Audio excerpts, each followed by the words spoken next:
দুর্গাপুজোর আনন্দ ম্লান হতেই এবার বাঙালির ক্যালেন্ডারে এক নতুন উৎসবের রং।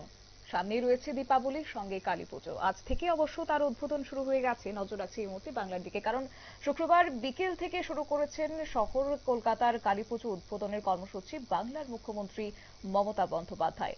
আজ তিনি গিরিশ পার্কের 5 স্টার ক্লাবের পুজো উদ্বোধন করেছেন। এছাড়াও আনুষ্ঠানিকভাবে উদ্বোধন হয়েছে যানবাজার, পার্ক স্ট্রিট এবং দক্ষিণ কলকাতার আরো বেশ কয়েকটি পুজো মণ্ডপের।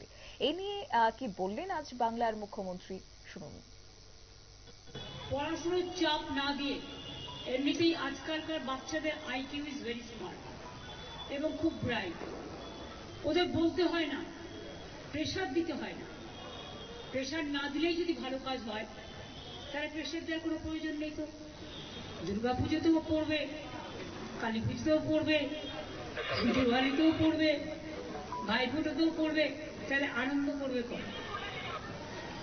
আমরা ছোটবেলায়, যখন আমরা ছোট ছিলাম, আমরা ছোটবেলায় বন্ধুরা মিলে প্রতিদিন স্কুল ছুটি হলে, সকালে স্কুল ছিল, দুপুরে ছুটি পেতাম, বিকেল বেলায় নয় ফুচকা খেতে যেতাম, নয় ওই ঘুগনি খেতে যেতাম, নয় খোখো খেলতাম, নয় গাড়ি খেলতাম, নয় পিট্টু খেলতাম, নয় গুড়ি খেলতাম।